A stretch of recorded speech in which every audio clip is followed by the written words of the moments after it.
अल्हम्दुलिल्लाहि रब्बिल आलमीन वस्सलातु वस्सलामु अला सय्यिदिना मुहम्मद अस्सादिक़ अल-अमीन व अला आलिहि अत-तय्यिबीन अत-ताहिरीन अल-महदिय्यीन अस्साबिरीन व अस्हाबिहिल मुत्तक़ीन अल-मुख़लसीन अर्राशिदीन अल-आदिलीन अम्मा बअद फ़अऊज़ु बिल्लाहि मिनश शैतानिर रजीम बिस्मिल्लाहिर रहमानिर रहीम क़ाल सय्यिदुना रसूलुल्लाह सल्लल्लाहु अलैहि व आलिहि वसल्लम अना हबीबुल्लाह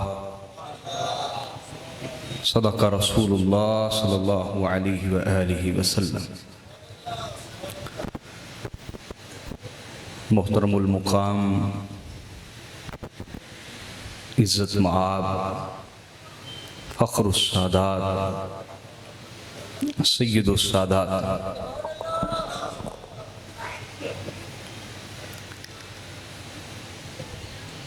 शमाए तरीक़त,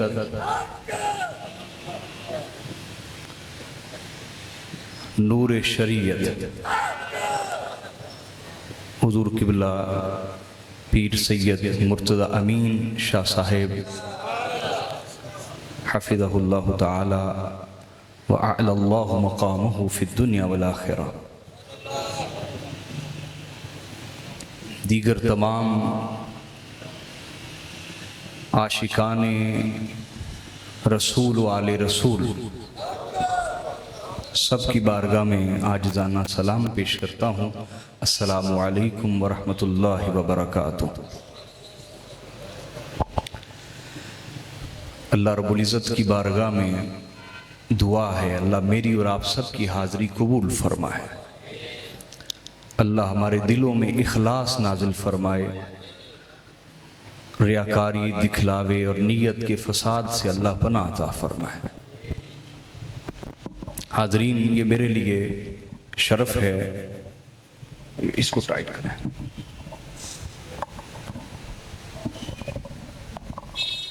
कि क़िबला सैयद साहब ने मुझे दोबारा याद किया है और मेरे लिए दूसरे एतबार से भी सआदत है कि मौला अली का ही घर है, मेज़बान भी अली के बेटे हैं, मेहमान भी अली के बेटे हैं। मेरे लिए शरफ़ है। और तीसरा देखो, ये आशिकान भी सब अली के हैं। तो ऐसे खूबसूरत मजमे में और ऐसी खूबसूरत सदारत के तहत गुफ्तगू करना एक शरफ़ है मेरे लिए। अल्लाह ताला ये सोहबतें बाकी रखे, ये संगतें कायम रखे, दरगाहें हमेशा अल्लाह आबाद रखे। हाज़रीन, मैं बिला तमहीद गुफ्तगू का आगाज़ करता हूँ। देखिए, फ़िरका परस्ती ने जहाँ हमारा बहुत नुकसान किया है, फ़िरका परस्ती ने जहाँ, बोलिए, हमारा बहुत नुकसान किया है, वहाँ फ़िरका परस्ती ने हमारा नुकसान ये भी किया है कि हमें फ़िरका परस्ती का आदी बना दिया है। क्यों जी, मैंने ठीक कहा या नहीं? कि फ़िरका परस्ती ने जहाँ हमारा बहुत सा नुकसान किया है, वहाँ ये नुकसान भी किया है कि हमें फ़िरका परस्ती का आदी बना दिया है।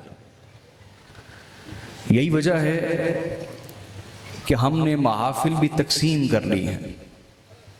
किसी जगह महफिल सीरतुन नबी हो रही है, किसी जगह महफिल मिलादुन नबी हो रही है। महफिल सीरतुन नबी में पैगाम मुस्तफ़ा समझाया जाता है और महफिल मिलादुन नबी में मुकाम मुस्तफ़ा समझाया जाता है। लेकिन मुझ तालिब इल्म की, अहले इल्म के यहाँ गुजारिश यही है कि ये दोनों मौज़ूआत अधूरे हैं अगर मिल ना जाए। महफिल वही मुकम्मल है जिसमें मुकाम मुस्तफ़ा भी समझाया जाए और पैगाम मुस्तफ़ा भी समझाया जाए। तो इसलिए मैं आजिज़ाना कोशिश करूँगा कि मुख्तसर से वक्त में इन दोनों मौज़ूआत के ऊपर रोशनी डालूँ। तो आज का मेरा मौजू है मुकाम मुस्तफ़ा और पैगाम मुस्तफ़ा, अहदीस मुस्तफ़ा की रोशनी में, यानी सारी गुफ्तगू इंशाअल्लाह अहदीस की रोशनी में होगी। अपनी गुफ्तगू का आगाज़ एक मुकालमे से करना चाहता हूँ। उस मुकालमे को इमाम बुखारी ने अपनी किताब सही में बयान किया और मेरे पास मिशकातुल मसाबी है, और इमाम बुखारी समेत दर्जनों मुहद्दिसीन जिनमें इमाम मुस्लिम भी हैं उन्होंने भी बयान किया। ये मुकालमा इस तरह है कि आका अलैहिस्सलाम ने मकातीब, खुतूत, ख़त लिखे और ख़त लिखवा कर मेरे आका सल्लल्लाहु अलैहि वसल्लम ने मुख्तलिफ बादशाहों की तरफ भेजे और उन्हें पैगाम दिया कि वो इस्लाम की दावत को कबूल कर लें। इस्लाम की दावत को बोलिए, आवाज़ थोड़ी सी बारीक कीजिए, बारीक कीजिए, थोड़ी सी ऊंची कर दें। तो आका अलैहिस्सलाम ने उन्हें खुतूत लिखे और उन्हें दावत दी इस्लाम की। किसकी दावत? उस दौर की जो सबसे बड़ी कुव्वत थी, सुपर पावर थी, वो रोम था। कौन था बोलिए? रोम के बादशाह कैसर को भी आका अलैहिस्सलाम ने खत लिखा और उसे इस्लाम कबूल करने की दावत दी।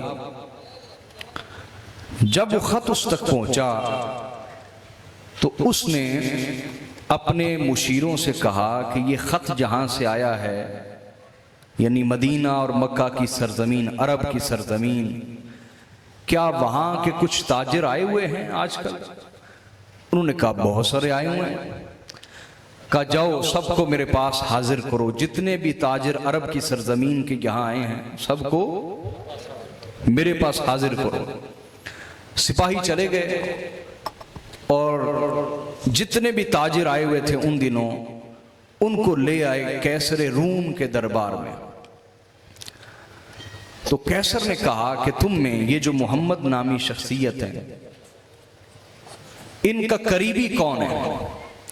तो अबू सुफियान ने कहा कि मैं हूं। उसने कहा कि तुम आगे आ जाओ। फिर उसको आगे कर लिया, बाकी सब अफराद को पीछे खड़ा कर दिया। कहा कि मैं इससे कुछ सवालात करूंगा, क्या अगर ये सही जवाब दे तो तुमने पीछे से इशारा करना है कि इसने सही जवाब दिया, और अगर ये गलत जवाब दे तो तुमने पीछे से इशारा कर देना कि इसने गलत जवाब दिया है। कि मेरी बात समझे कि नहीं? अब अबू सुफियान खुद कहता है कि मेरे पास चारा ना रहा कि मैं सच के सिवा कुछ नहीं बोल सकता था, वरना जान से जाना था। समझ रहे हैं बात या नहीं? कैसर मैंने आपको बताया उस दौर की सुपर पावर है, अमेरिका है, उससे भी बड़ी बला थी उस दौर की, रोम का बादशाह है वो। अबू सुफियान को आगे खड़ा करके उसने पहला सवाल किया। क्या पहला सवाल? उसने कहा कैफ़ हसबुहु फीकुम, ये जिसने नबूवत का दावा किया है उसका हसब नसब कैसा है? आजकल ये भी एक फितना है ना, ये भी एक फितना है। कहते हैं जाता दितियां राबदियां की सैयद की जट। ये बुग़्ज़ है आले रसूल के साथ। मेरे मुस्तफ़ा एक दफा एक काले पत्थर को चूम लें, हजरे अस्वद को, तो लोग उसको चूमने के लिए टांगे तोड़वा लेते हैं, जान से चले जाते हैं। हत्ता कि हजरत उमर फारूक ने कहा सही बुखारी में, इन्नी अअलमु अन्नका हजर, मैं जानता हूं तो एक पत्थर है, ला तदुर्रु वला तनफा, ना तो खुद नुकसान दे सकता है ना खुद नफा दे सकता है। वलौला अन्नी राइतु रसूलुल्लाहि युकब्बिलुक मा कब्बलतुक, अगर मैंने ना देखा होता कि रसूलुल्लाह तुझे चूम रहे हैं, मैं कभी तुझे ना चूमता। ये कैसी बदबख्ती है कि अगर मेरे मुस्तफा किसी पत्थर को चूम लें तो उस पत्थर को चूमने के लिए दुनिया तरसती है, एक चूमने की निस्बत हासिल हो जाए और जिसकी रगों में खून मुस्तफा दौड़ रहा हो।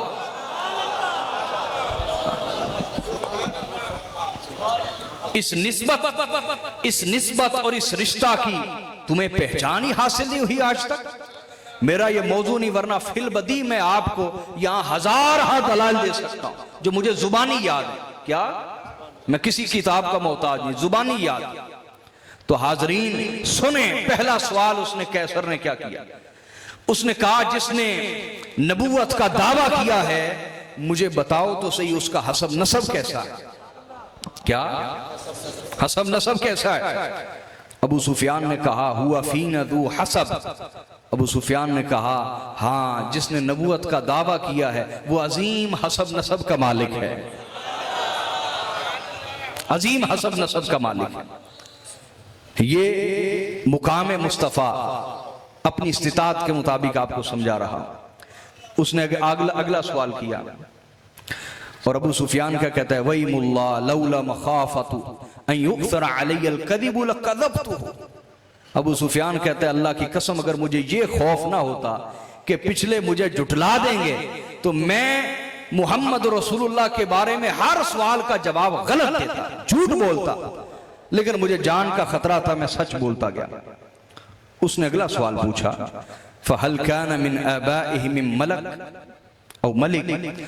उसने कहा ये जिसने नबूवत का दावा किया है इसके अबाउ अजदाद में कोई बादशाह भी हुआ है?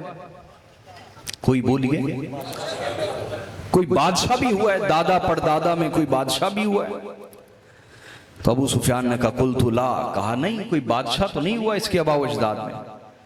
अगला सवाल किया क़ाल फहल कुंतुम तत्तहिमूनहु बिलकज़िब क़ब्ल अन यक़ूल मा क़ाल।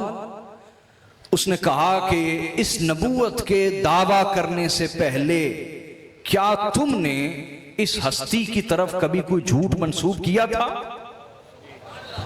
कभी कोई झूठ मंसूब किया था? कुल्तु ला, उसने कहा नहीं, हम उम्र भर इन्हें अस्सादिक वल अमीन कहते रहे। झूठ मंसूब करना तो बड़ी दूर की बात। उसने अगला सवाल किया वमन यत्तबिअहु अशराफुन नास अम दुअफाउहुम। कहा उसके पैरोकार कैसे? क्या दौलतमंद लोग उसके ज्यादा पैरोकार हैं या गरीब तबका ज्यादा पैरोकार है? दौलतमंद उसके ज्यादा पैरोकार हैं या गरीब मुतवस्सित लोग उसके ज्यादा पैरोकार हैं? कुल्तु बल दुअफाउहुम, मैंने कहा नहीं, अमीर लोग कम उसके पैरोकार हैं, ज्यादा तबका गरीब लोगों का है, ज्यादा तबका गरीब लोगों का। काल अयज़ीदून अम यनकुसून।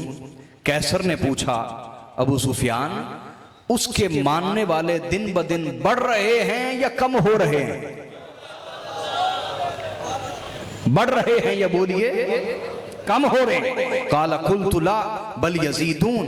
कहा मैंने कहा नहीं, कम तो नहीं हो रहे, दिन ब दिन बढ़ते ही चले जा रहे हैं। उसने अगला सवाल किया काल हल यर्तद्दु अहदुम मिनहुम अन दीनिही बअद अन यदखुल फीही सुख्ततन लह। उसने कहा क्या मुहम्मद मुस्तफ़ा सल्लल्लाहु अलैहि वसल्लम के हाथ पर बैत करने के बाद इस्लाम की वजह से आने वाली तकलीफों और आजमाइशों की वजह से कोई उनसे नाराज होकर मुर्तद भी हुआ है? उसने कहा नहीं, मेरे इल्म में ऐसा नहीं कि कभी कोई मुर्तद हुआ हो, बल्कि जो उसका हो जाता है अपनी जान फिदा करता है। उसने अगला सवाल किया काल फहल कातलतुमूह। का कभी तुम्हारे और उसके दरमियान जंग भी हुई है? कुल्तु नाम, मैंने कहा जंग तो हुई है। काल फकैफ कान क़ितालुकुम इय्याह। उसने पूछा कि जंग की कैफियत कैसी रही? क्या? उसने कहा यकूनुल हर्बु बैनना व बैनहु सिजालन युसीबु मिन्ना व नुसीबु मिन्हु।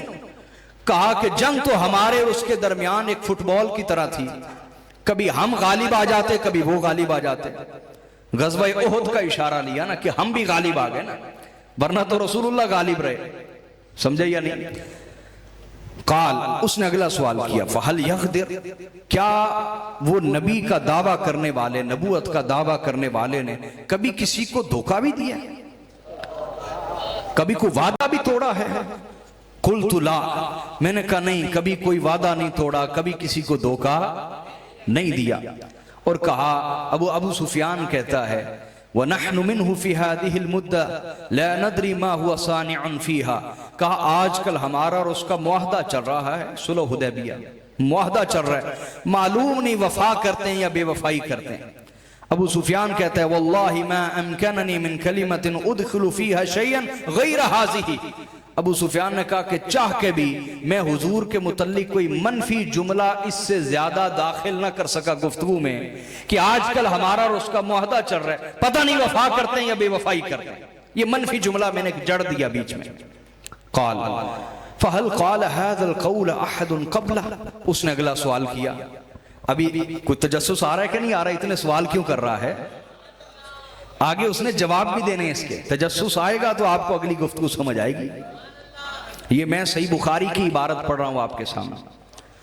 फहल क़ाल हाज़ल क़ौल अहदुन क़ब्ला, उसने कहा कि आज तक कभी अरबों में ऐसा किसी ने दावा किया कि मैं भी नबी हूं? क्या उससे पहले किसी ने नबूवत का दावा किया अरबों में से? कुल्तु ला, मैंने कहा नहीं, कभी किसी ने नबूवत का दावा नहीं किया। अब कैसे रूम बोलने लगा है? कौन? रोम का बादशाह बोलने लगा, कहने लगा, सुनो इतने सवाल मैंने क्यों किए, इतने सवाल मैंने, सुनो जवाब सुनो। उसने कहा, इन्नी सअल्तुका अन हसबिही फीकुम फज़अमत अन्नहु फीकुम ज़ू हसब, उसने कहा कि मैंने पहला सवाल किया कि नबी का दावा करने वाले उस शख्स का हसब नसब कैसा है, तुमने जवाबन कहा कि उनका हसब नसब आला है। तो सुनो, वकदालिका रुसुलु तुबअसु फी अहसाबि कौमिहा, कहा याद रखो जो भी नबी होता है शान वाले हसब नसब का मालिक होता है। ऐसा कभी नहीं हुआ कि जो पैगंबर होने का दावा करे वो किसी कमजोर हसब नसब से हो ना, जो भी नबी होता है वो आला हसब नसब से होता है। वो बोलिए आला हसब नसब से। ये आवाज खींच रहा है यार, इसकी सेटिंग कीजिए। कहा जो भी पैगंबर होता है वो बोलिए आला हसब नसब का होता है। अगला उसने कहा, वसअल्तुक हल काना फी अबाइही मलिक, कहा मैंने दूसरा सवाल किया। क्या? बोलिए तो सही ना। मैंने दूसरा सवाल किया, क्या इसके अबाओ अजदाद में कोई बादशाह भी हुआ है? तुमने कहा नहीं, इसके अबाओ अजदाद में कोई बादशाह हुआ? बोलिए नहीं। फकुल्तु लौ काना मिन अबाई मलिक कुल्तु रजुलन यतलुबु मुल्क आबाए, कहा अगर तुम कह देते कि इसके अबाओ अजदाद में कोई बादशाह हुआ है तो मैं कहता ये नबी नहीं, ये अपने अबाओ अजदाद की खोई हुई बादशाहत हासिल करना चाह रहा है। लेकिन जब कि इसके अबाओ अजदाद में कोई बादशाह नहीं हुआ, लिहाजा ये इस बात की दलील है कि इसे बादशाहत नहीं चाहिए, खुदा की हुक्मरानी चाहिए। बोलिए खुदा की हुक्मरानी चाहिए। कहा मैंने अगला सवाल किया कि उसके पैरोकार ज्यादा गरीब हैं या ज्यादा अमीर हैं? ज्यादा गरीब हैं या बोलिए ज्यादा अमीर हैं? तुमने कहा कि उसके पैरोकार ज्यादा गरीब हैं। वहुम अतबाउर रुसुल, कहा हर जमाने की तारीख पढ़ लो, नबियों के पैरोकार ज्यादा गरीब ही होते हैं। अमीरों को यह सादत कम मिलती है, गरीबों को सादत ज्यादा मिलती है। वो अपने दौलत के घुमंड में रहते हुए महरूम हो जाते हैं और इन्हें गरीबों को जब सच्ची मोहब्बत मिलती है ये फिदा हो जाते हैं। क्या? फिदा हो जाते हैं। कहा अगला मैंने सवाल किया तुमसे, क्या इस पैगंबर पर कभी किसी ने झूठ बोलने की तोहमत लगाई? तुमने कहा नहीं, कभी हमने इस पर झूठ बोलने की तोहमत नहीं लगाई। तो कैसर रूम ने कहा फिर सुन लो कि वो हस्ती जिसने कभी दुनिया के मामले में झूठ नहीं बोला, ये कैसे हो सकता है कि वो खुदा के बारे में झूठ बोले?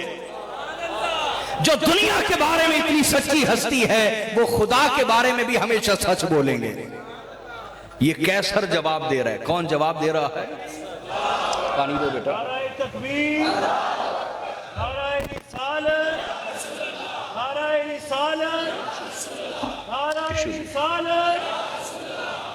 ये कैसर जवाब दे रहा है। उसने कहा कि वो हस्ती जिसने दुनिया के मामलात में कभी झूठ नहीं बोला, वो अल्लाह के मामले में झूठ कैसे बोल सकते हैं?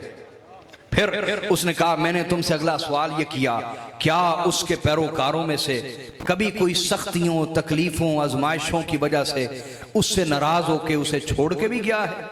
क्या कोई मुर्तद भी हुआ है आजमाइशें बर्दाश्त न करने की वजह से? कभी कोई, बोलिए ना, मुर्तद भी हुआ है? तुमने कहा नहीं, कभी उसे कोई छोड़ के नहीं गया। उसने कहा वकज़ालिकल ईमान इदा खालत बशाशतुहुल कुलूब। उसने कहा जान लो ईमान होता ही ऐसा है। आय हाय हाय, ईमान होता ही जब ये दिलों की जड़ों में करार पकड़ लेता है, फिर इंसान गर्दन कटना तो कबूल करता है, मुर्तद होना कभी कबूल नहीं करता। ईमान है ये ऐसी चीज, जब ये रूह में उतर जाता है फिर जिस्म तो कट सकता है, इंसान कभी मुर्तद होता, यही ईमान है। उसने कहा मैंने अगला सवाल तुमसे किया, उसके पैरोकार बढ़ रहे हैं या, बोलिए ना, बढ़ रहे हैं या कम हो रहे हैं? और तुमने कहा कि उसके पैरोकार बढ़ रहे हैं। उसने कहा कज़ालिकल ईमान हत्ता यतिम्मा। उसने कहा ईमान इसी चीज का नाम है कि ये थोड़े से शुरू होता है, फिर सिलसिला बढ़ता चला जाता है, यहां तक कि नबी के परचम शर्क से लेकर गरब तक रोशन हो जाते हैं। ईमान ऐसी ही चीज है, थोड़े लोगों से शुरू होकर बढ़ते बढ़ते रूहे जमीन पे फैल जाता है। कैसर ने कहा मैंने अगला सवाल किया, क्या तुम्हारे और उसके दरमियान कभी जंग भी हुई है? तुमने कहा जंग तो हुई, लेकिन जंग एक फुटबॉल की तरह थी, कभी हम गालिब आ जाते, कभी वो गालिब आ जाते। उसने कहा वकज़ालिका रुसुलु तुबतला सुम्मा तकूनु लहल आकिबा। उसने कहा रसूलों का मामला ऐसा ही है कि उनकी कौमें बजाय उन पर ईमान लाने के दुश्मनी पे उतर आती हैं, अदावत पे उतर आती हैं। हर नबी आजमाया जाता है, हर रसूल आजमाइशों से गुजारा जाता है। तुम्हारे रसूल भी आजमाइशों से गुजारे जा रहे हैं, लेकिन आकबत और नतीजे के तौर पर अल्लाह फतह अपने रसूल को ही अता फरमाएगा। तुम देख लेना। उसने कहा अबू सुफियान तुम देख लेना, बिल आखिर फतह अल्लाह के रसूल की होगी। फिर उसने कहा कि मैंने तुमसे पूछा क्या नबी ने किसी को धोखा भी दिया? तुमने कहा कि नहीं दिया। उसने कहा रसूल ऐसे ही होते हैं, कभी धोखा नहीं देते, हमेशा वफा करते हैं। वकज़ालिका रुसुलु ला तग़दिर, नबी हमेशा वफा करते हैं, रसूल बोलिए हमेशा। उसने कहा मैंने अगला सवाल किया, क्या इस तरह का दावा अरब में से पहले भी किसी ने किया है? अरब में से पहले भी किसी ने किया है? तुमने कहा नहीं, इससे पहले कभी किसी ने यह दावा नहीं किया। कहा अगर तुम कह देते कि यह दावा पहले भी हुआ है तो मैं कह देता ये रसूल सच्चा नहीं। एक ऐसी बात दोहरा रहा है जो पहले भी करते रहते हैं लोग, जो पहले भी लोग करते रहते हैं, कैसा दावा दोहरा रहा है। लेकिन तुमने कहा कि ऐसा दावा अरबों में पहले नहीं हुआ, और यही उस रसूल के सच्चा होने की अलामत है। समझे या नहीं? फिर उसने कहा बिमा यअमुरुकुम, वो रसूल तुम्हें किस चीज का हुक्म देते हैं? बोलिए तुम्हें। उसने कहा यअमुरुना बिस्सलाति वज़्ज़काति वस्सिलति वल आफ़ाफ़। कहा वो नबी हमें कहते हैं कि तुम नमाज पढ़ा करो, अपने माल में से ज़कात अदा किया करो, रिश्तेदारियां कायम रखा करो, और जिना से बचो, पाक दामनी इख्तियार करो। उसने जब ये सुन लिया उसने कहा कि हाँ यही दावत हर नबी की होती है, यही दावत। आगे सुनना चाहते? उसने क्या कहा? क्यों भी आशिकों सुनना चाह रहे हैं? उसने कहा इन यकु मा तक़ूलु हक़्क़न फ़इन्नहु नबी। उसने कहा कि अगर जो कुछ तुमने उसकी अलामात में बयान किया है ये सच है तो मुझसे सच सुनो कि वो सच्चा नबी है। वो बोलिए सच्चा नबी है। हम तो ये गुमान करते थे कि वो बनी इसहाक में से आएंगे, हजरत इसहाक की औलाद में से आएंगे, लेकिन अल्लाह जिसे चाहे नबूवत से नवाजे। अल्लाह ने बनी इस्माइल में से उन्हें भेजा है। और आगे जानते उसने क्या कहा? उसने कहा, अबू सुफियान, तुम उनकी अदालत पे उतरे हुए हो, तुम उनसे दुश्मनी कर रहे हो, तुम उनसे जंगें लड़ रहे हो, लेकिन अल्लाह की इज्जत की कसम, जिनके बारे में तुमने अलामात बयान की हैं वो सच्चे रसूल हैं। और एक वक्त आएगा जहां मैं हुकूमत कर रहा हूं, वो इस जमीन के भी मालिक बन जाएंगे।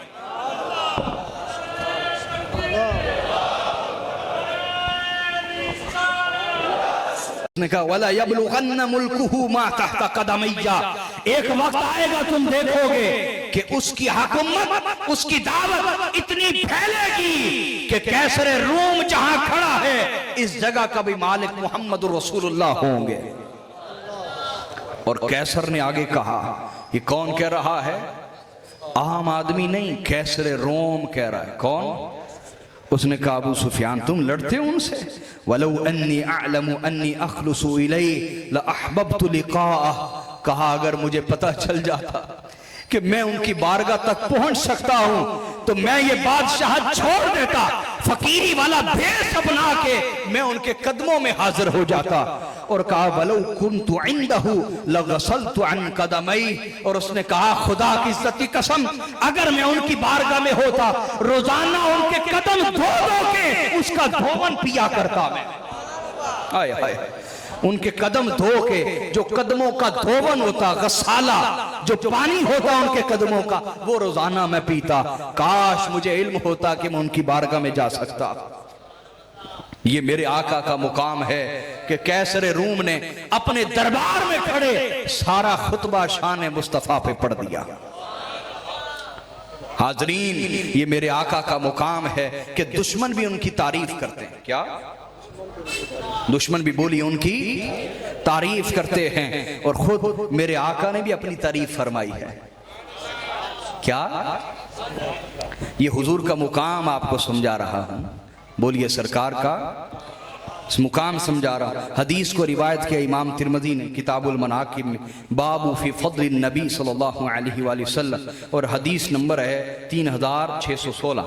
इमाम दारमी ने बयान किया अस्सुनन में हदीस नंबर 47। इस समेत कई मुहद्दिसीन ने बयान किया। और हदीस के रावी हैं हज़रत अब्दुल्लाह इब्न अब्बास। कौन? वो बयान करते हैं, जलस नासु मिन सहाबी रसूलिल्लाह यंतज़िरूना, कि आका अलैहिस्सलाम के असहाब बैठे हैं मस्जिद में और हुजूर का इंतजार कर रहे हैं। हुजूर का बोलिए। यहां भी आपने कुछ लोग देखे होंगे कि जो अस्पतालों में डॉक्टर का इंतजार तो कर लेते हैं, जलसों में सियासतदानों का इंतजार कर लेते हैं, लेकिन किसी दरवेश फकीर से मिलने आए, इंतजार करना पड़े तो वो बेचारे बर्दाश्त नहीं कर पाते, उल्टा गुस्ताखी और बेअदबी पे उतर आते हैं। देखे हुए ऐसे लोग के नहीं जी? हर दरगाह पे होता है ऐसा कि जो आने वाला है वो कहता है कि पीर साहब मेरे लिए बिल्कुल तैयार बैठे हो, मैं जाऊं फौरी मुलाकात हो जाए ना।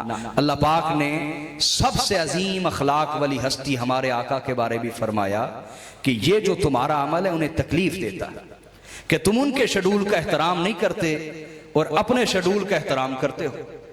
सूरतुल हुजुरात है, इन्नल्लज़ीना युनादूनकुम मिन वराइल हुजुराति अक्सरुहुम ला याक़िलून। अल्लाह ने फरमाया ये जो आपकी बारगाह में आकर आपके शेड्यूल का एहतराम नहीं करते और आवाजें देने लग जाते हैं कि या रसूल अल्लाह हम बड़ी दूर से आए हैं, बाहर आए, हमने मुलाकात करनी है, हुजूर के आराम का ख्याल नहीं करते, अपने आराम का ख्याल करते हैं। अल्लाह ने फरमाया ये अक्सर हैं ही बेअकल लोग। क्या?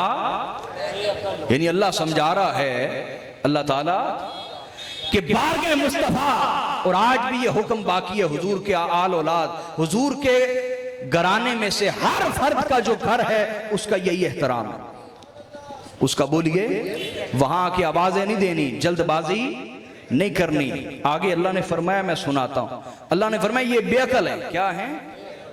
इससे पता ये चला कि बंदा प्रोफेसर क्यों ना हो, डॉक्टर क्यों ना हो, वकील क्यों ना हो, अगर उन्हें इन बारगाहों का एहतराम हासिल नहीं तो अल्लाह कह रही है बेअकल लोग हैं।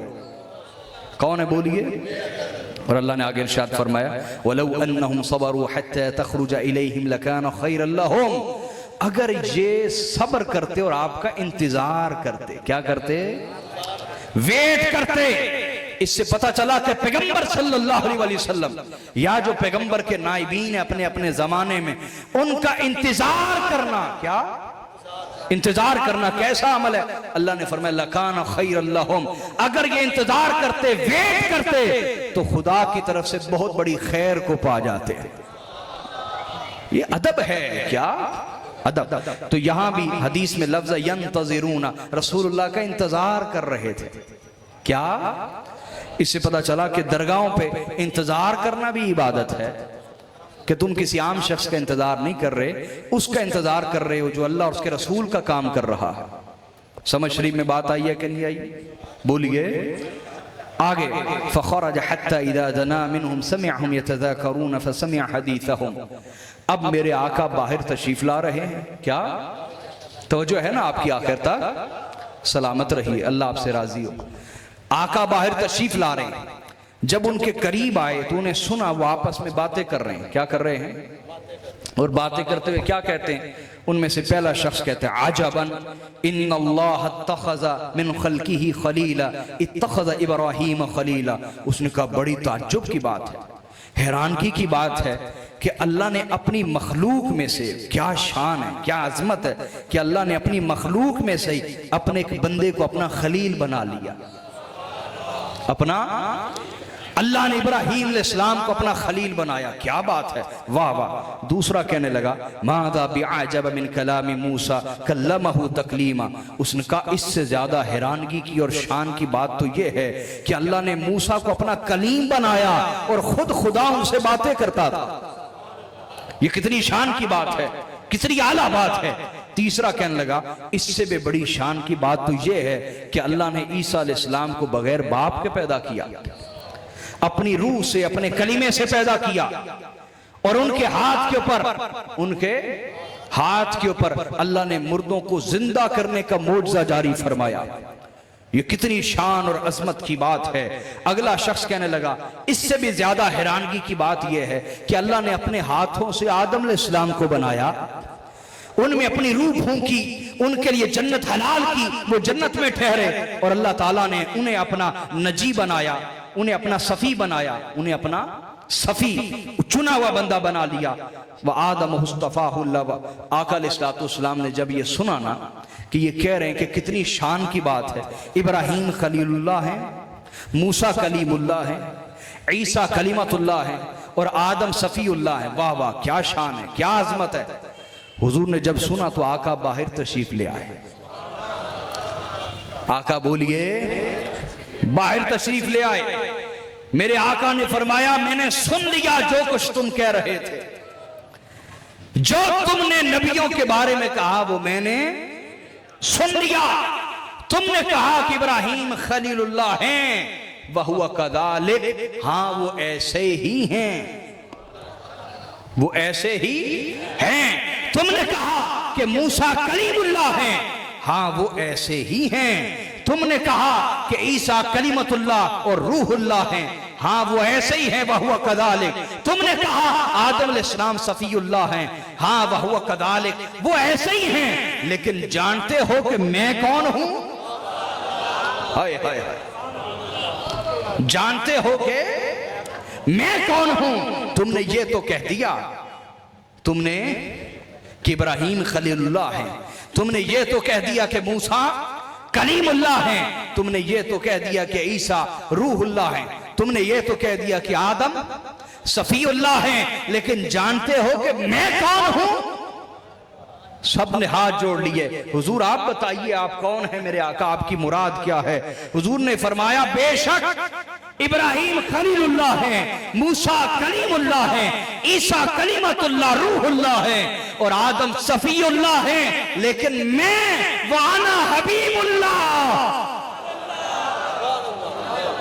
का। कोई खलील है अल्लाह का, कोई कलीम है अल्लाह का, कोई रूह है अल्लाह की, कोई सफी है अल्लाह का, और मैं अल्लाह का हबीब हूं। मैं बोली अल्लाह का हबीब हूं।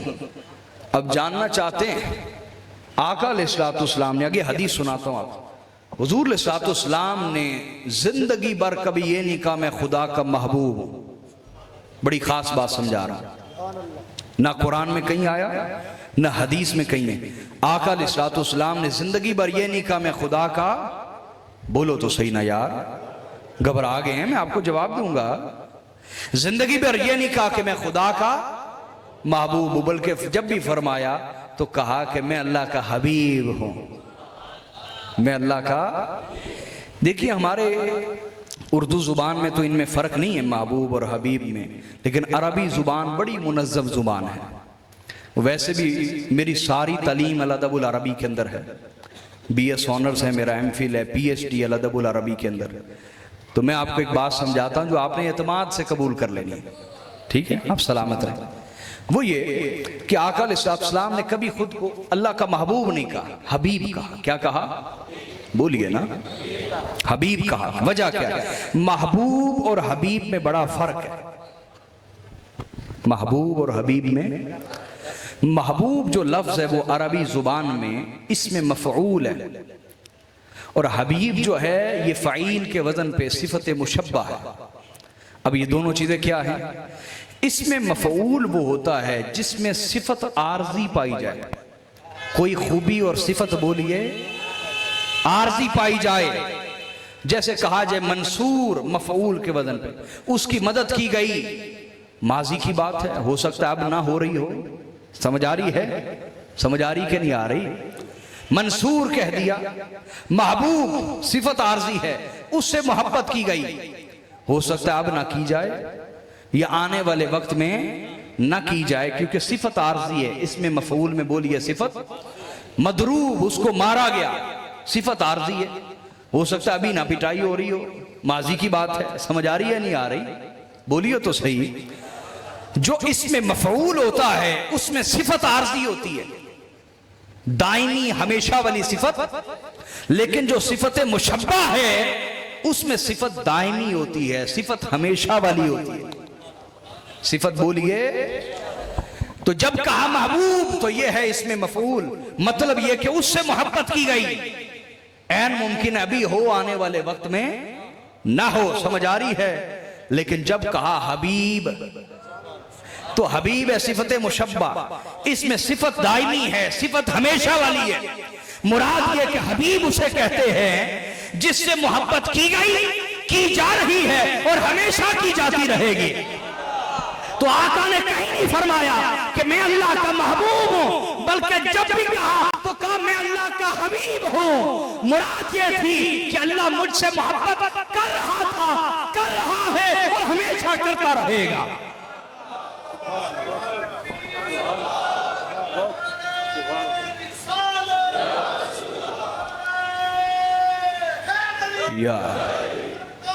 ये आपको बात समझ आई कि नहीं आई? हुजूर आका ने फरमाया मैं अल्लाह का हबीब हूं, मैं अल्लाह का हबीब, कि यहां मोहब्बत दायमी है। मोहब्बत बोलिए, इस मोहब्बत को जवाल नहीं है, इस मोहब्बत को बोलिए हर चीज पे जवाल है, लेकिन जो अल्लाह मोहब्बत कर रहा है अपने रसूल से, इस पे कोई जवाल नहीं है, इस पे कोई जवाल, बोलिए ना। हर चीज पे कयामत आनी है, लेकिन मोहब्बत मुस्तफा, जिक्र मुस्तफा, शान मुस्तफा, दरूद मुस्तफा पर कभी कयामत नहीं आएगी। यह हमेशा बाकी दायमी रहेगा, इसको कभी फना हो सकती। तो आका ने फरमाया मैं हबीबुल्लाह हूं। क्या? और आका ने फरमाया सुनो, वह अना हबीबुल्लाह वला फख्र, मैं अल्लाह का हबीब हूं, लेकिन फिर भी मैं फख्र नहीं करता। हाय हाय हाय हाय हाय, शान तो ये हुई ना, वाह वाह। कहा मैं अल्लाह का हबीब हूं लेकिन मैं फख्र नहीं करता। वह अना हामिलु लिवाइल हम्द यौमल क़ियामति वला फख्र, कयामत के दिन जो लिवाउल हम्द है, जो अल्लाह की हम्द का झंडा है, वो मेरे हाथ में होगा। उस झंडे के नीचे तमाम अव्वलीन और आखिरीन जमा होंगे, तमाम अंबिया भी, उनकी उम्मतें भी जमा होंगी। वो लिवाउल हम्द मेरे हाथ में होगा, लेकिन फिर भी मैं फख्र नहीं करता।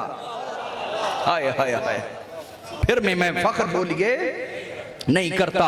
वकाब अना अव्वलु शाफि, और फरमाया क़यामत वाले दिन अल्लाह के हुजूर कलाम करने का किसी को यारा ना होगा, जुर्रत ना होगी खुदा के हुजूर कोई बात कर सके। मैं आगे बढ़ के तुम्हारी शफात करूंगा। मैं क़यामत के दिन का अव्वलु शाफे, पहला शाफे हूं, सबसे पहले मैं शफात करूंगा, लेकिन फिर भी मैं फख्र नहीं करता।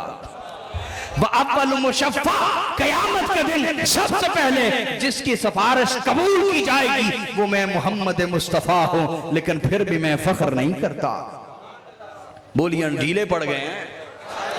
फरमाया फिर भी मैं फख्र, और आका ने फरमाया फिर व अना अव्वलु मन युहर्रिकु हिलकल जन्नह फयफ्तहुल्लाहु ली फयुदखिलुनीहा। आका ने फरमाया मैं सबसे पहले जन्नत के दरवाजे की कुंडियां खटखटाऊंगा, सबसे पहले मैं खटखटाऊंगा, लेकिन फिर भी मैं फख्र नहीं करता। और आका ने फरमाया फयफ्तहुल्लाहु ली, सबसे पहले अल्लाह जन्नत का दरवाजा जिसके लिए खोलेगा वो मैं हूं, लेकिन फिर भी मैं फख्र नहीं करता। फिर भी मैं फख्र, बोलिए। और आगे जो मैं बात कहना चाहता हूं आशिकों, वो एक वजद वाली बात है, वो ऐसे सुनने वाली बात नहीं, वो क्या है, एक वजद वाली बात है। और उस बात को बयान किया इमाम अहमद बिन हम्बल ने अल मुस्नद में। ये इमाम अहमद बिन हम्बल इमाम बुखारी के भी उस्ताद, इमाम मुस्लिम के भी उस्ताद, इमाम तिरमिज़ी समेत कुल मुहद्दिसीन के उस्ताद हैं। इमाम अहमद बिन हम्बल, उन्होंने अपनी किताब अल मुस्नद में बयान किया। तवज्जो है आपकी, सुन लेंगे। वाह वाह वाह, सलामत रहें। मुझे समझ आएगी, आपको समझ आई है या नहीं आई। आका ने फरमाया सबसे पहले जन्नत का दरवाजा मेरे लिए खोला जाएगा, लेकिन फिर भी मैं फख्र। आगे आका ने क्या फरमाया, तवज्जो है। फरमाया फिर जब मैं जन्नत में कदम रखूंगा, जब मैं जन्नत में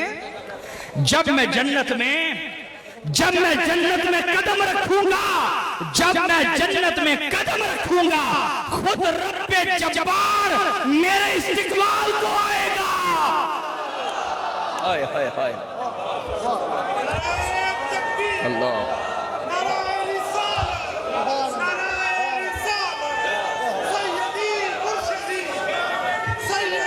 वाह वाह वाह वाह वाह वाह वाह वाह, अल्लाह, मरहबा मरहबा मरहबा, वाह वाह वाह वाह, सलामत, मरहबा मरहबा, वाह मरहबा मरहबा मरहबा, सलामत रहिए, सलामत रहिए। माशाअल्लाह, साकी भी सलामत रहे, रिंद भी सलामत रहे, ये शराबे तहूर भी सलामत रहे, मैं खाना भी सलामत रहे। अल्लाह सलामत रखे।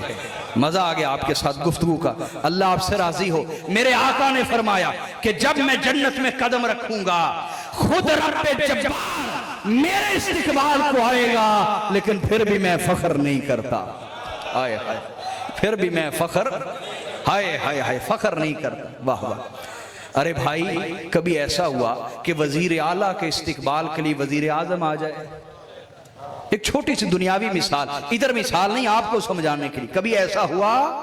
लेकिन ये शान मुस्तफ़ा क्या है, क्या आका ने फरमाया जब मैं जन्नत में कदम रखूंगा, खुद रब्बे जब्बार मेरे इस्तिकबाल को आएगा, लेकिन फिर भी मैं फख्र करता। व माया फुकराउल मुमिनीन, जब मैं जन्नत में दाखिल होऊंगा तो मेरे दाएं बाएं मोमिनों के फुकरा होंगे, फुकरा। और आका ने फरमाया व अना अकरमुल अव्वलीन वल आखिरीन वला फख्र, कहा मैं आदम अलैहिस्सलाम से लेकर क़यामत के आखिरी बंदे तक तमाम अव्वलीन व आखिरीन में खुदा की नजर में सबसे ज्यादा इज्जत वाला हूं, लेकिन फिर भी मैं फख्र नहीं करता। फख्र बोलिए। और इस हदीस को मैं मिलाना चाहूंगा आका अलैहिस्सलाम की एक और हदीस के साथ। ये सही बुखारी में भी आई है और इमाम तिबरानी ने भी इसको बयान किया, तवज्जो है आपकी। और हदीस के रावी हैं हजरत जाबिर बिन अब्दुल्ला, जाबिर बिन अब्दुल्ला अंसारी, वो बयान करते हैं आका अलैहिस्सलाम के घराने की सैयदा ज़हरा की एक खादिमा थी। सैयदा ज़हरा की बोलिए, एक खादिमा थी, उनका नाम है हजरत बरीरा।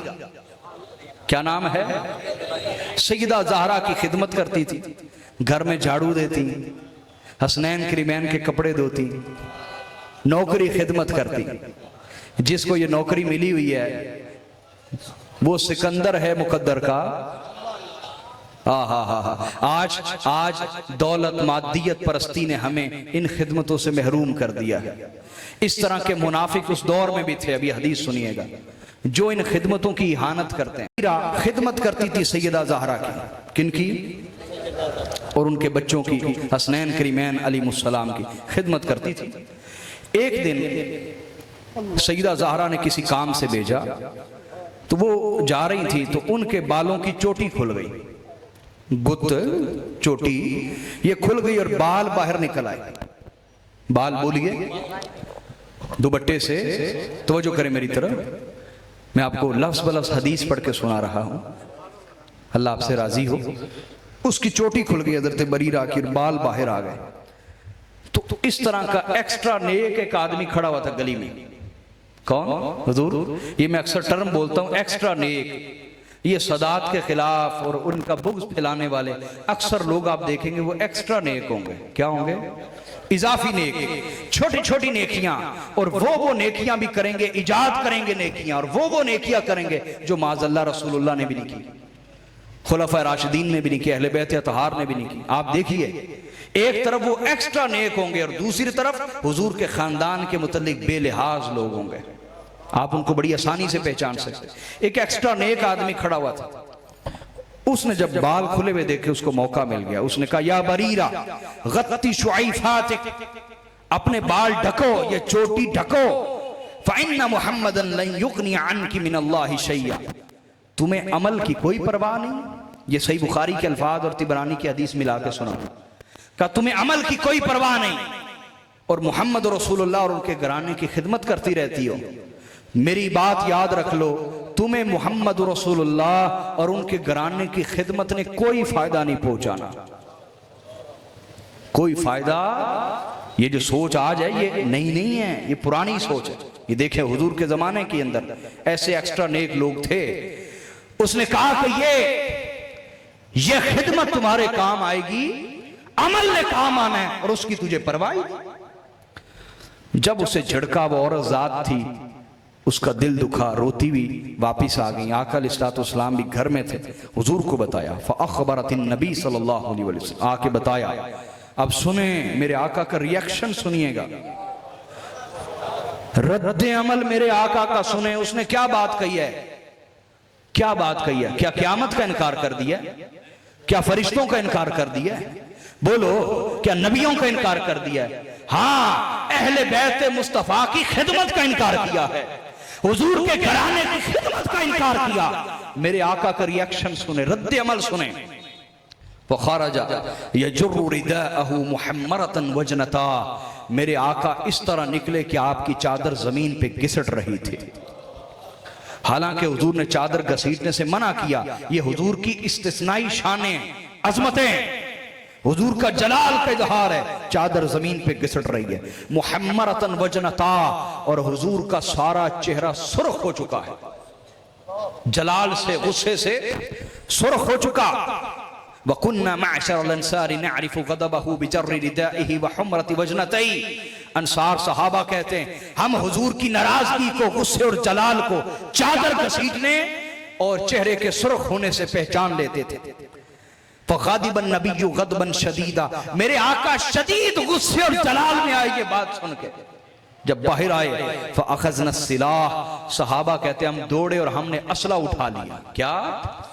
हाँ, वो सिर्फ लंगर खाने वाली कौम नहीं थी। नबी की खातिर झंडे भी उठाते थे, असले भी उठाते थे, कलम भी चलाते थे, असला भी चलाते थे। और मोहब्बत सच्ची यही होती है कि जहां जिसकी जरूरत पड़े इंसान तैयार हो। समझे या नहीं समझे? हजरत ज़ुन्नून मिस्री उनके खिलाफ किसी ने शोरश की, पुलिस पकड़ के ले गई, झूठा केस था, पुलिस पकड़ के ले गई। उनके कई मुरीद जेल में मिलने आए। कहा हाँ क्यों आए हो यहाँ? कहा हुजूर आपके मुरीद हैं, आपसे मिलने आए हैं। आपके पास मट्टी के डेले पड़े हुए थे, पत्थर मट्टी के, उठा के जोर से मारे ना 8-10, सारे ही भाग गए। कहा मुरीद होने का दावा करते हो और महबूब की इतनी सी आजमाइश भी बर्दाश्त न कर सके, इतनी सी आजमाइश भी बर्दाश्त न कर सके। दरगाही निजाम को समझें, इस रिश्ते और ताल्लुक को समझें। दावे मोहब्बत आसान है, लेकिन उस दावे को सच्चा साबित करना एक मुश्किल काम है। समझ शरीफ में बात आई है कि नहीं आई? बोले तो सही, थक गए यार। सलामत रहिए। हदीस आगे सुनिए। सहाबा कहते हमने कहा मुरना बिमा शेता या रसूल अल्लाह, आका हमें हुक्म दीजिए, हुक्म दीजिए। हुवल्लज़ी बअसक बिल हक़्क़ लौ अमरतना बि उम्मिहातिना व आबाइना लअमदैना कौलक फीहिम या रसूल अल्लाह। ए आका खुदा की इज्जत की कसम, जिसने आपको सच्चा रसूल बना के भेजा है, अगर आप हमें हमारे माँ बाप के खिलाफ हुक्म दें कि उन्होंने आपका दिल दुखाया, या हमारी बीवियों के खिलाफ या बच्चों के खिलाफ या रिश्तेदारों के खिलाफ भी हुक्म देंगे, आका हम तरद्दुद का शिकार नहीं होंगे, गर्दनें काट के आपके कदमों में पेश कर देंगे।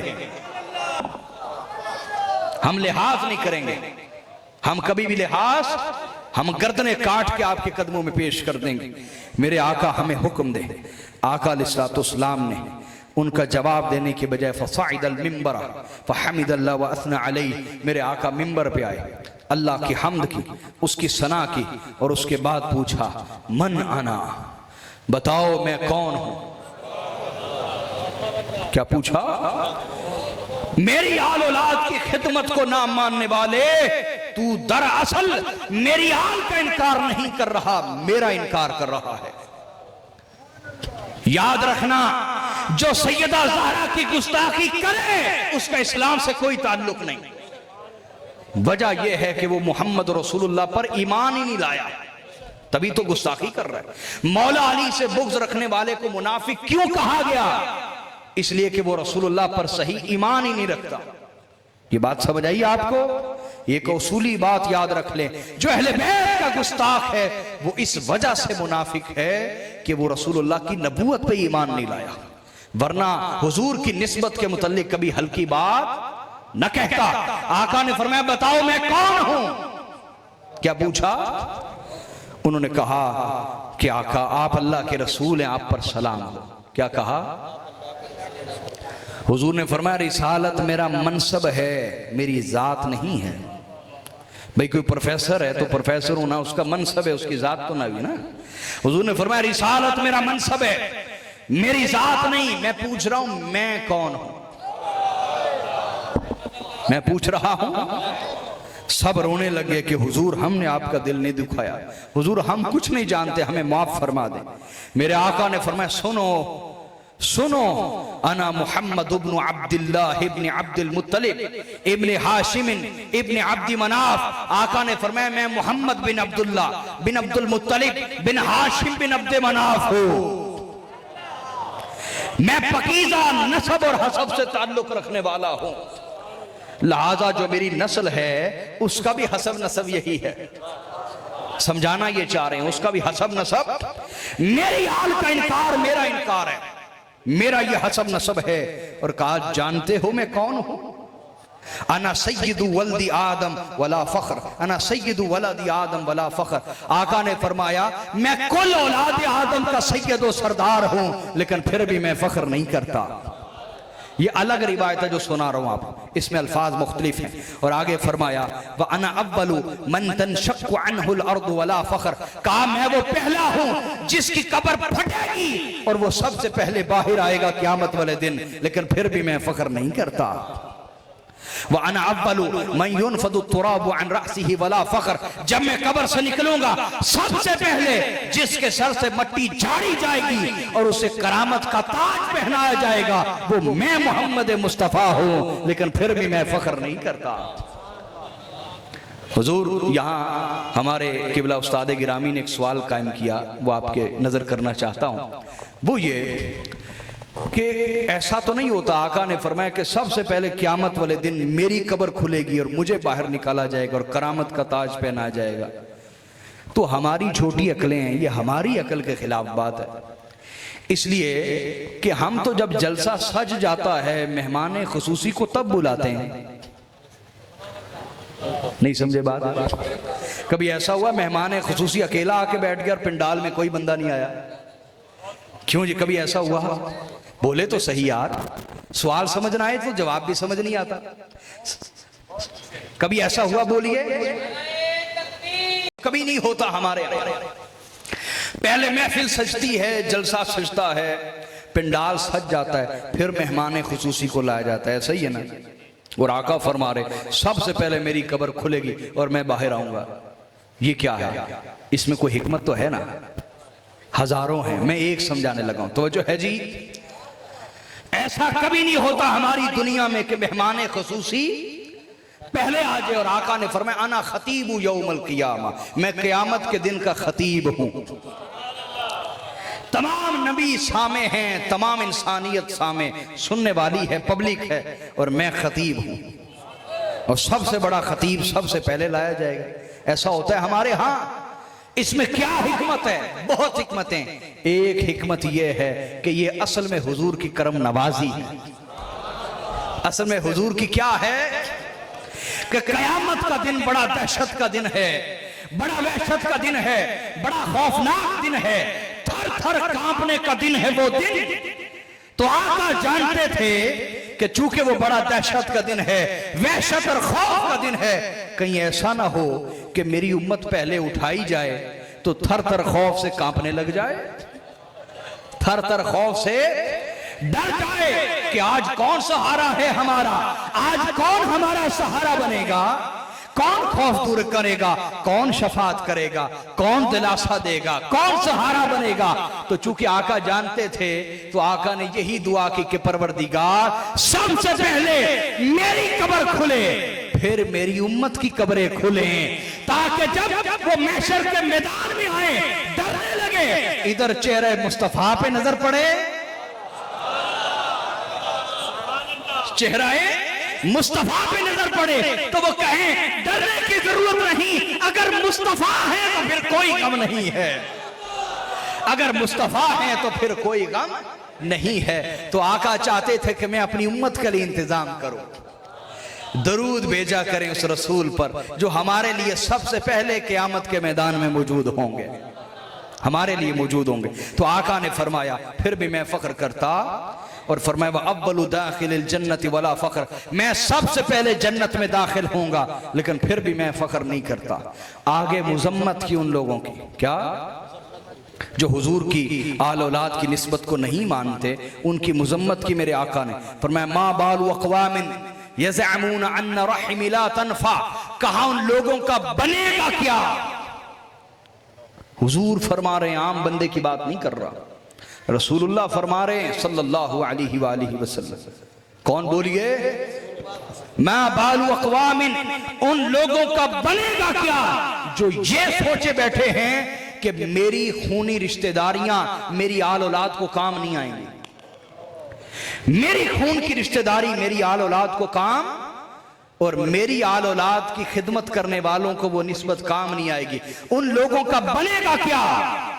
फरमाया लैसा कमा ज़अमू, जैसा वो सोचे बैठे हैं ऐसा कभी नहीं होने वाला, जैसा वो सोचे बैठे हैं ऐसा। फरमाया इन्नी ला अशफा व उशफ़ा, बड़े कीमती अल्फाज हैं इस हदीस के, आशिको तवज्जो रखिएगा। मेरे आका ने फरमाया इन्नी ला अशफा व उशफ़ा, का क़यामत के दिन मेरी आल औलाद की शान तो वराउल वरा, और मेरी आल औलाद की खिदमत करने वालों की शान तो वराउल वरा है। आम बड़े बड़े गुनहगार जो पापी होंगे, मुजरिम, उनकी तरफ भी जब मैं इशारा करूंगा उन सब की बख्शिश हो जाएगी, उन सब की बख्शिश। इन्नी ला अशफ़ा व उशफ़ा, मैं जिधर जिधर इशारा करता चला जाऊंगा उधर उधर ही बख्शिश की बहार आती चली जाएगी।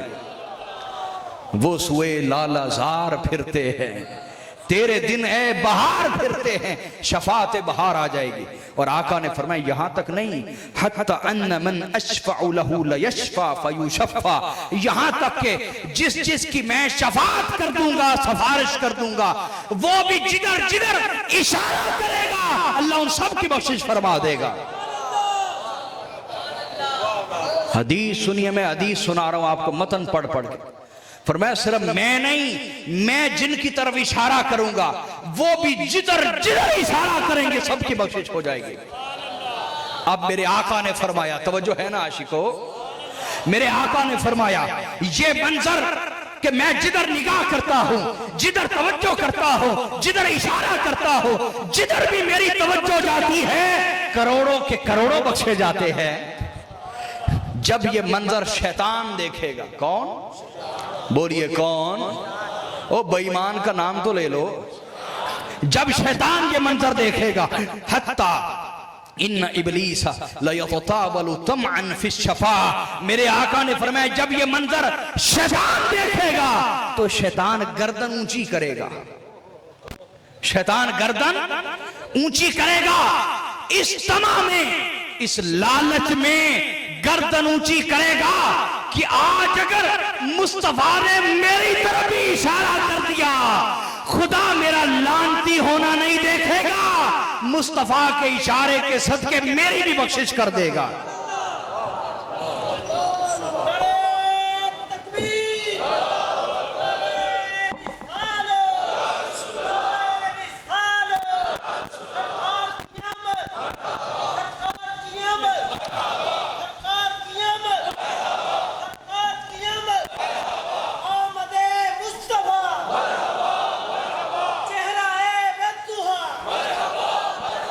सलामत रहिया, हद नहीं होगी शान मुस्तफा की।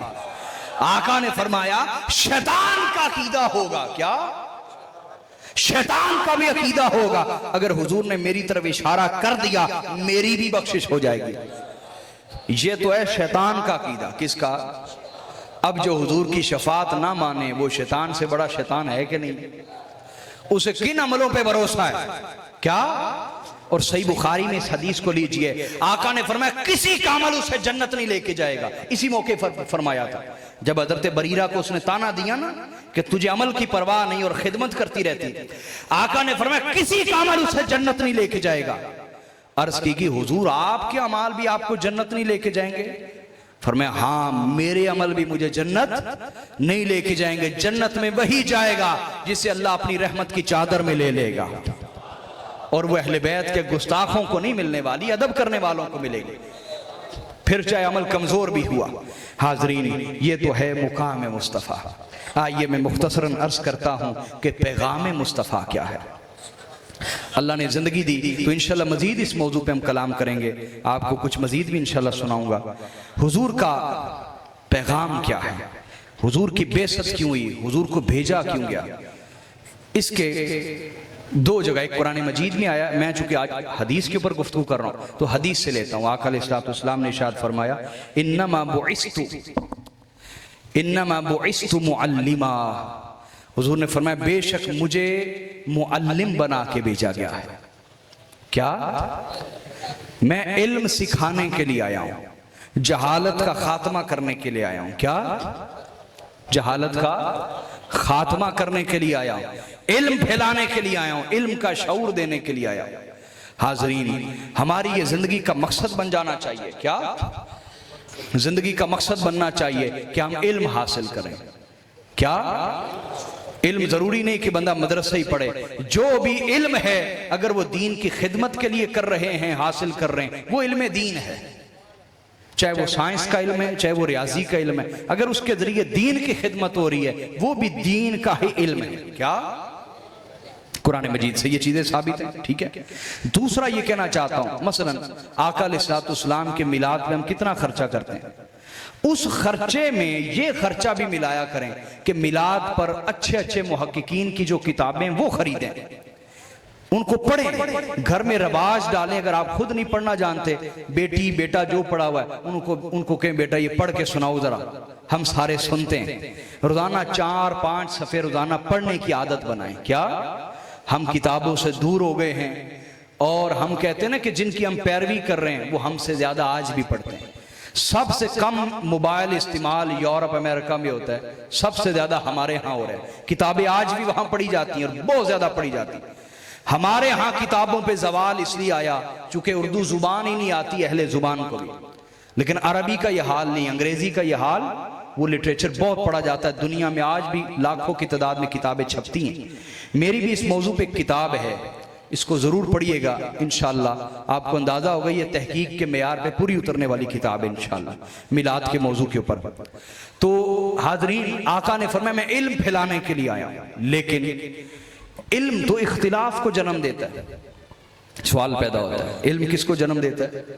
जहां इल्म होगा वहां इख्तिलाफ आएगा, सोचने का अंदाज मुख्तलिफ होगा, किसी मसले का हल तलाश करने में राय मुख्तलिफ हो जाएगी। ऐसा ही है ना, इख्तिलाफ, इल्म से इख्तिलाफ आता है। इल्म से बोलिए, अब सिर्फ अगर इख्तिलाफ हो तो इंसानियत तो लड़ मर जाएगी।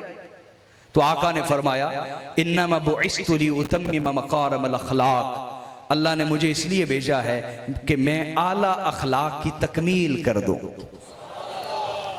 आज जिन उलमा के पास सिर्फ इल्म है, अखलाक नहीं है, अखलाक नहीं है, आप देखिए वो मिंबरों के तकद्दुस भूल गए, मिंबरों को अखाड़ा बना के गालियां दे रहे एक दूसरे को, फिरका परस्ती हो रही है और उम्मत आपस में लड़ रही है, और नुकसान रसूलुल्लाह के दीन का हो रहा है।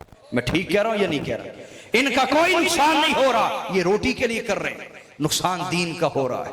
जिस दीन के लिए रसूलुल्लाह का भी खून बहा हो, मौला अली का भी खून बहा हो, हुजूर की आल औलाद का भी खून बहा हो, वो इतना सस्ता है इनके लिए कि उसकी खातिर लड़ते हैं, बेचते हैं, उसको बेचते हैं। तो हाजरीन याद रख लें, हर इल्म इल्म नाफे नहीं, हर इल्म फायदा देने वाला, बल्कि हुजूर का पैगाम क्या है? इल्म नाफे वो है जिसके साथ अखलाक भी हो, जिसके साथ बोलिए, जब इल्म और अखलाक जमा हो जाते हैं वो इल्म इल्म नाफे बन जाता है। वो इल्म बोलिए इल्म नाफे बन जाता है। और याद रख लें, जहां इल्म तो हो अखलाक ना हो, वहां इल्म नाफे, वो इल्म फसाद लाता है। क्या लाता है? बोलिए, बोलिए ना।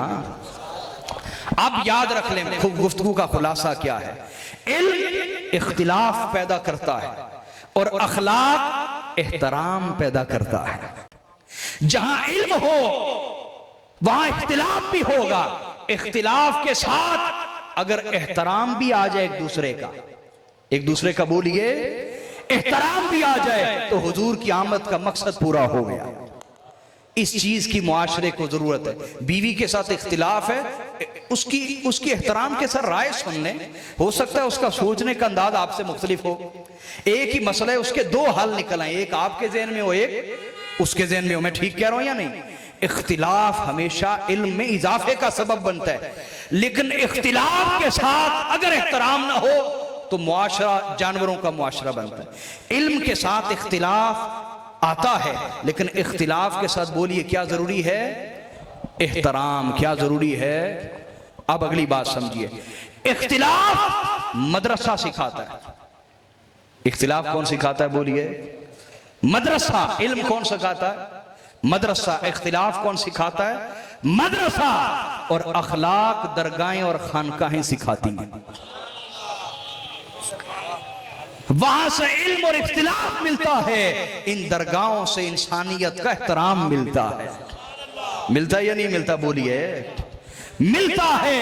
लिहाजा जो आलिम किसी मदरसे से तो पढ़ा हो लेकिन किसी दरगाह का फैज याफ्ता ना हो, किसी दरगाह का फैज याफ्ता, आप देखेंगे उसके इल्म के तकब्बुर का बुत टूटा नहीं होगा। सरकशी पैदा होगी, तकब्बुर आएगा, गुरूर आएगा, रौनक आएगी, इंसान को इंसान नहीं समझेगा। क्यों? क्योंकि ये तकब्बुर का बुत तो कोई दरवेश तोड़ता है, किसी वली की निगाह ये तकब्बुर का बुत तोड़ती है। जब कोई मुफ्ती आलिम शेखुल हदीस जाता है ना मुरीद होने, तो दरवेशों को पता होता है ये बुत कैसे तोड़ना है। वो कहते हैं झाड़ू पकड़ के सफाई देना शुरू करो, ये तुम्हारा इलाज है। जूतियां सीधी करना है, ये तुम्हारा काम है। पानी पिलाना है, खाना खिलाना है, जूते सीधे करना है लोगों का। समझ आ रही? लोगों के जूते सीधे सीधे करना है, खाना खिलाना है, पानी पिलाना है, सफाई करनी है, वॉशरूम साफ करने। क्या? हाँ, वॉशरूम साफ करने। जो कर रहा है वॉशरूम वो इंसान नहीं? तुम्हें भी करना होगा, देखना होगा अंदर कुछ है तो नहीं। समझ आ रही है बात? ये नहीं तो दरवेश ये सारे काम करवाते हैं ताकि तकब्बुर के बुत टूट जाए और इल्म नूर बन के सामने आए, नूर बन के सामने आए। तो हाजरीन, ये हुजूर का पैगाम है। क्या है? बोलिए। और मेरे आका सल्लल्लाहु अलैहि वसल्लम ने फरमाया, तुम में से सबसे बेहतरीन वो लोग हैं जिनके अखलाक सबसे अच्छे हैं। और मेरे आका ने फरमाया, क़यामत वाले दिन सबसे ज्यादा वजनी अमल, सबसे वजनी अमल तराजू में अच्छे अखलाक होंगे। क्या होंगे? और मेरे आका ने फरमाया, अबू ज़र गिफारी, क्या तू पूरे दीन को जानना चाहता है? क्या हुजूर बताइए। आका ने अपनी जुबान बाहर निकाल ली, इधर देखें ऐसे, और इसको पकड़ लिया। फरमाया, इसको ठीक कर लेना, तेरा सारा दीन ठीक हो जाएगा। तो मेरे भाइयों, इसकी जरूरत है। आज घर घर आग है, मियाँ बीवी की नहीं बनती, झगड़े लड़ाइयाँ भाइयों के, बहनों के, माँ बाप के औलाद के साथ, औलाद के माँ बाप के साथ, हमसायों के साथ, उलमा के झगड़े, सियासतदानों के झगड़े, एक दंगल मचा हुआ है। हम अपने आने वाली नस्ल को सिर्फ फसाद दिखा रहे हैं, अमन नहीं दिखा रहे। हुजूर की आमद का मकसद यह है कि इख्तिलाफ के साथ एहतराम आए, अच्छे अखलाक पैदा हो जाए। क्या हो जाए? अच्छे अखलाक और बर्दाश्त दूसरे के लिए आए। एक अमरीकी मुहक्किक ने, आखिरी दो बातें करने लगा, अमरीकी मुहक्किक ने क्या खूब बात कही है। उसने कहा है, और ये अमरीकी मुहक्किक का नाम है वॉशिंगटन अर्विंग। क्या? ये आज से 200 साल पहले का मुसन्निफ है और बड़ी किताबें इसने लिखी हैं। बहुत बड़ा मुसन्निफ है, 200 साल पुराना। और ये जो ओरिएंटलिस्ट हैं, ये इतनी किताबें पढ़ते हैं कि हमारे 1000 मौलवी भी अपनी ज़िंदगी में उतनी किताबें नहीं पढ़ते जितने ये अकेला बंदा पढ़ता है। मुस्तशरिकीन, ये मैं झूठ नहीं बोल रहा मिंबर पे बैठ कर, दुश्मन की भी खूबी की तारीफ करना असल चीज़ है। ये बड़ापन है, ये बहुत पढ़ते हैं, किताबें बहुत पढ़ते हैं, कीड़े होते हैं, किताबी कीड़े। तो उसने किसी अकीदत की बुनियाद पे नहीं कहा, हकीकत की बुनियाद पे कहा है। सुनना चाहेंगे? उसने हमारे नबी का तारुफ ये पेश किया है, तो हमें अपने अमल और किरदार से उससे अच्छा तारुफ पेश करना चाहिए ना। सुनिए, उसने हमारे आका क्या तारुफ पेश किया। उसने कहा, वॉशिंगटन अर्विंग कहता है रसूलुल्लाह के बारे में, वो कहता है, he crowned his success and victory with mercy and forgiveness. और एक जगह वो लिखते हैं, although the messenger won a military victory, this victory did not make him proud or arrogant. This is because he used to fight for the benefit of Islam, not for his own benefit. वो कहता है, तुम जानते हो कि मोहम्मद रसूलुल्लाह ने फतह और कामयाबी का ताज कैसे पहना? कहा, मोहम्मद रसूलुल्लाह ने फतह और कामयाबी का ताज मुआफी और रहमत की वजह से पहना। और दूसरी जगह वो लिखता है, वो कहता है, इसमें कोई शक नहीं कि पैगंबर ने फौजी, सियासी, अस्करी ताकत भी हासिल की, लेकिन अजीब बात यह है, इतनी बड़ी कुव्वत और ताकत ना पैगंबर को तकब्बुर में मुब्तला कर सकी, ना फख्र में मुब्तला कर सकी। और उसकी वजह क्या है? जो उसने वजह बयान की वो ओहद पहाड़ के सोने से भी ज्यादा कीमती है। उसने कहा, this is because he used to fight for the benefit of Islam, not for his own benefit. कहा, वजह यह है कि पैगंबर ने जब भी किसी से जंग की है तो लड़ाई अपने मफाद के लिए नहीं की, इस्लाम के मफाद के लिए की है। इन लफ्जों को जानिए मेरे भाइयों। माफी और रहमत से पैगंबर इस्लाम ने दिलों को फतह कर लिया। आज ये दोनों चीजों से हम क्यों महरूम हो रहे हैं? आखिर क्यों? ना बीवी के लिए रहमत, ना शौहर के लिए, ना बच्चों के लिए, ना हमसायों के लिए, ना भाई बहन के लिए, ना उलमा के आपस में एक दूसरे के लिए। क्यों महरूम है? कहीं अल्लाह हमसे नाराज तो नहीं? तौबा करनी चाहिए। और उसने क्या खूब बात अगली कही कि रसूलुल्लाह की लड़ाई अपने मफाद के लिए नहीं थी बल्कि इस्लाम के मफाद के लिए थी। क्या हमारे सियासतदानों की लड़ाइयाँ इस्लाम को फायदा दे रही? बोलिए, नहीं, नुकसान दे रही। क्या उलमा की लड़ाइयाँ इस्लाम को फायदा दे रही? नुकसान। हमारी आपस की लड़ाइयाँ इस्लाम को फायदा दे रही? नुकसान। और फायदा दुश्मनों को हो रहा है। जो दुश्मनों को फायदा पहुंचाए वो कभी वफादार हो सकता है? अल्लाह इस हाल से पनाह दे।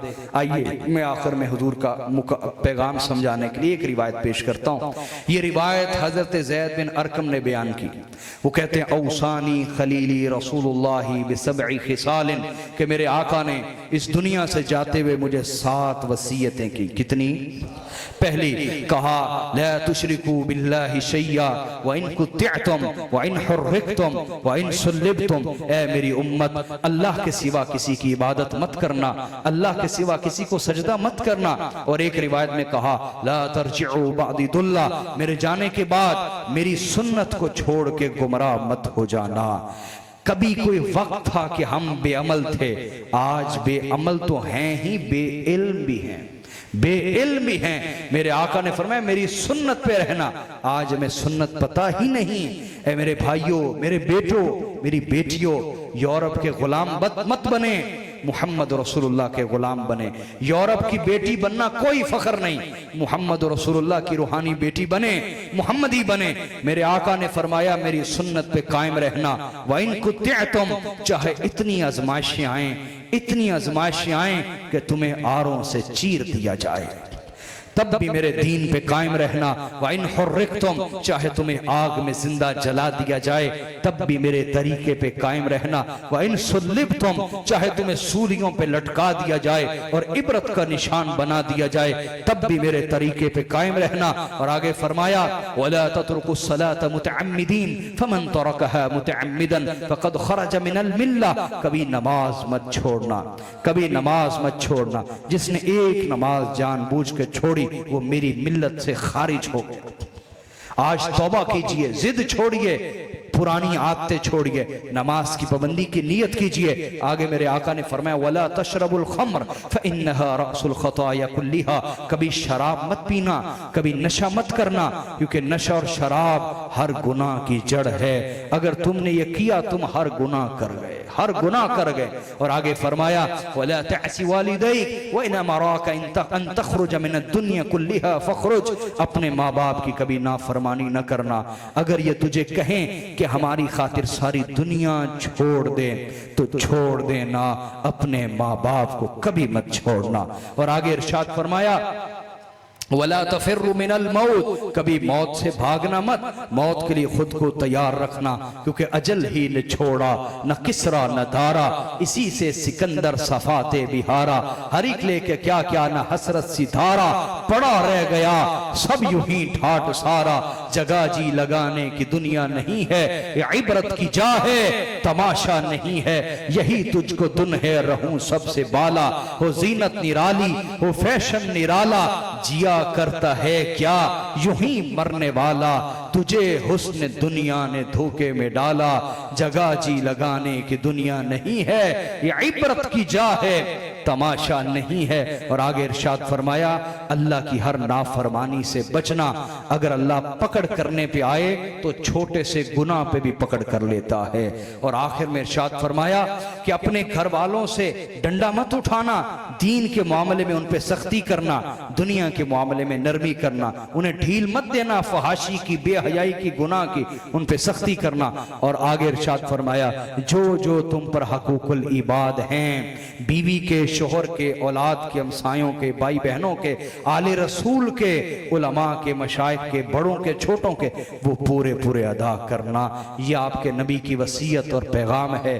अल्लाह मुझे और आप सबको अमली नमूना बनने की तौफीक अता फरमाए। वस्सलामु अलैकुम व रहमतुल्लाहि व बरकातुहू व मा अलैना इल्लल बलाग।